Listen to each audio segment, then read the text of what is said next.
today's episode, we're going to talk about balancing personal wealth and business growth for women founders and CEOs, and how we're going to empower seven-figure women entrepreneurs with this episode is by providing you actionable strategies to achieve harmony within your business, scaling your business, but realizing that a lot of this aligns with your personal financial prosperity, right? So, me as the CFO, Patrice Tisdale, your business attorney, and Carla Uthman, your personal wealth planner, are all here continuing on this series to talk more about these areas. Hey, ladies. Hey, how are you? I'm great. I'm ready to jump straight in. Mhm. So, let's start out. Actually, let's jump ahead and we can talk more about who we are, what we do towards the end, because only people care about is what we have in it for them, right? So, how about we kick off with you talking more about personal wealth and that piece of this segment? Yeah. The myth that we hear is business wealth and personal wealth are separate. It's actually intertwined. Everything that we do on the business side affects us on the personal and vice versa. So when I'm working with my clients on the personal side of wealth building, it's crucial for us to have all the numbers, all the plans for us to build wealth on the personal side so that we can go back to the business and say, hey, these are our ultimate goals for our personal wealth. Because if they're not talking to each other, then how are you reaching your wealth goals? For example, I have business owners that have no idea how much they actually need to be paying themselves. And they're just picking out numbers. They're not working with Kelly. So they're just picking out numbers from their business and they're just, paying themselves whatever they think that they can. And it's affecting their retirement. It's affecting their nest egg of their wealth on the personal side. And they have nothing built up because they're not paying themselves enough. And we go backwards and say, okay, you actually need to be paying yourself this amount of money in order to fund your retirement, in order to fund some of your other personal goals. And then you can go back to someone like Kelly and say, hey, this is actually how much I need to be paying myself. How do we restructure our business in order to do that? Or where do we pull money from? So those are things that I see the biggest gaps for business owners is thinking that personal and business wealth is not intertwined, and it is. Yeah. Can you share one quick example of a client who aligned? Because most of the people who listen to in the women business owners in the corporate space, especially that have transitioned into entrepreneurship, most of where they are is their monies are sitting in an IRA from a prior employer. And I want you to speak briefly about when they align. We're not going to go down the rabbit hole of them finding out where the money is and all that piece. That's a whole other segment. But once they do find it and they align those funds with the strategies and things that you have to offer with their business growth, how it helps them to reach, or how that specific client has reached their milestones. Yeah. So, like the 401k that they left at their old employer. Well, one, it is not actively managed. So it's just sitting there. It's against the law to have it actively managed by an advisor or anyone. It has to sit there. So when we take it over and we're intentional with the growth, that opens up a lot of opportunities for you as the business owner to either have it with a 401k, a SEP IRA on your own. And then you're able to contribute more to it than just your, your traditional 401k that you had at your 9 to 5, because you can't contribute to that anymore. I had a client that had a 500,000 at an old 401k. It was just sitting there for years. And it was sitting in a bond portfolio that was getting about 2%. Wow. And they missed out on the market growth. They missed out on compounding interest. And when we took over, it was actually intentional, and it helped, it jump-started their retirement again with $500,000 for their business. That's huge. So being intentional with that 401k is crucial. Yeah. I think also with that piece and them being more intentional about their personal wealth management, it also becomes that they have to have more intentionality behind their foundation and their structures of their business. And because a lot of these business owners, they already are usually S Corps or C Corps or even incorporated, but they may not have revisited their structure and their operating agreements and all of that in quite some time, which impacts and very much could impact you personally. I know in my corporate days, I had a law firm that I worked at that had a group of, I think there were about 4 or 5 partners, and 2 of them have retired, but they never updated the operating agreement. And then those 2 attorneys became liable for some debts and things once the business decided to dissolve. So Tracy, if you could hop in and talk more about like the importance of foundation and building and revisiting your operating agreements. And that's that's a great point, because that's where a lot of business owners miss, right? Like they're growing. They've implemented all these other strategies and never actually go back and look at their foundation. So one of the things, and I'll do like my key point, at this point, one of the things I always tell people, when you have your foundational documents, one, always revisit it at least quarterly, right? Especially when you have made big changes in your business or even slight little tweaks. The little tweaks will make a difference. So with the example that you gave, they retired and they think, all right, I'm good.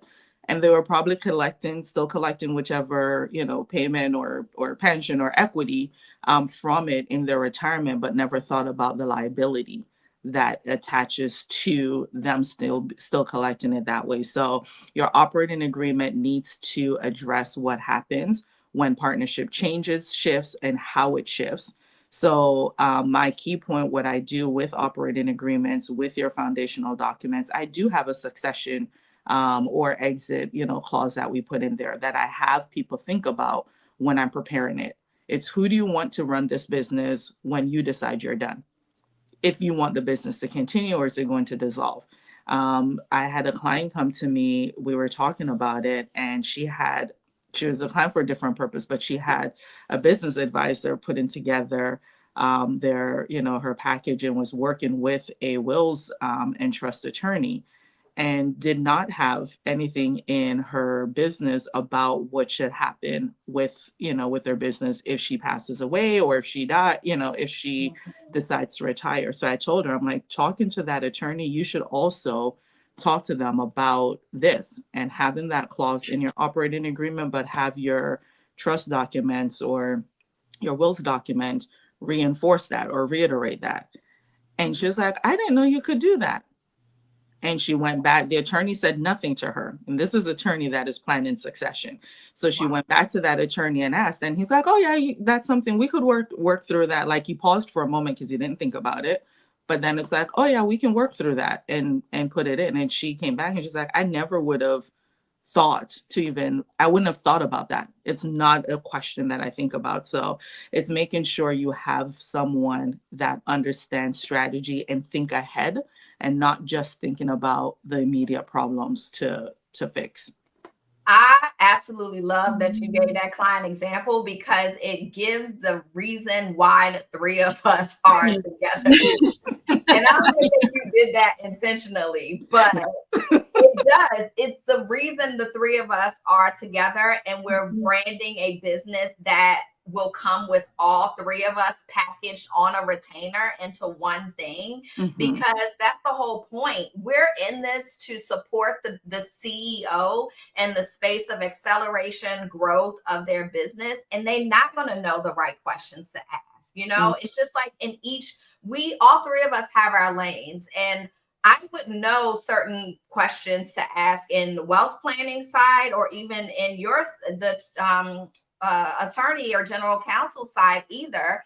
But if the three of us are getting together and talking about these clients that work with all three of us combined, the portfolio that will be created for them, it really is an unstoppable one of acceleration for them as the CEO.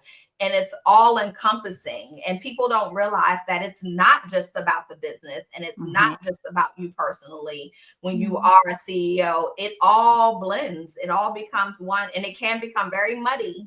You don't have people that are talking to each other and working together and saving them the energy of that piece that your client had to do, going back to them and relay. Because what if she couldn't effectively relay what you were trying to tell her, right? Exactly. And that's where I see, like, I have, people that have come to me to be like, hey, I'm making X amount of money and I want to switch to an S Corp. I can go ahead and do that. And I'll tell them the legal things, but I also be like, go talk to somebody like Kelly, because I don't know your money, right? Yeah. Not in the money portion of it, but the money and the legal interact so strongly. So I, to your point, we're working together because questions like that, I can give you the legal portion, but I'm gonna tell you, go talk to Kelly about business for this, and go talk to Carla about how to do what you're gonna do with the money or start paying yourself. But Kelly, how does that work with from your angle? That's exactly what I was about to talk about, is coming up with the metrics. From my job as your fractional CFO and your business financial strategist, is to come up with the metric that helps you to be able to afford, or at least let me fix that, because you can already afford the services, but come to a mindset where you can see it granular in your financial reports and you know exactly what you're investing. Let's just use it for example. If our all-encompass service equals $10,000 a month, I'll just throw a number out there. You know with confidence that we have sat down and come up with a financial roadmap for your next year, 3 to 5 years, to discuss the role that we play, all three of us collectively in your business, and how you can afford this monthly retainer. So honestly, after clients partner with all three of us, usually the first month they may be a little scared because it's new to them. But by month 3, they're not even thinking about the monthly investment anymore, because the ROI comes so quickly. Usually for me, within the first 30 days of my services alone, we're finding thousands, and I literally just found hundreds of thousands in a new client that onboarded back in April, where she's going back and amending her last 2 years of taxes because of errors that we found and things that were happening in the book. So if people understand that my goal as your fractional CFO is to quickly help you see the ROI and feel the ROI in this service package, to know and make business decisions that are well informed and with confidence.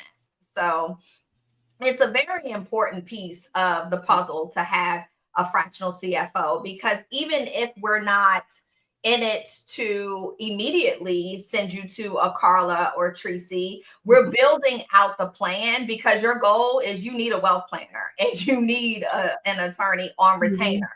Because we have to be proactive in these things and not reactive. Because like Carla shared, you're losing money in the market by not having a wealth planner, and you're definitely putting yourself at risk. And don't be going to Tracy when you're in litigation, because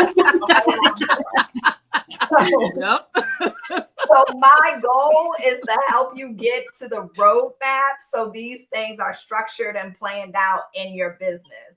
So I think this is a great place to wrap. Was there any other pointers you guys wanted to leave? No, I think you got it all. Yeah, I think we did too. I think we did too. And the beauty of these, we can be short and sweet, because I know you guys are busy too. You're listening to us on the go usually. If you're not already, subscribe to the podcast so you can get all the alerts, all of the great insights that we're sharing, especially in this segment. And we have so many cool things coming up. So thanks for tuning in, and we'll see you next time. All right. Bye. Bye, everyone.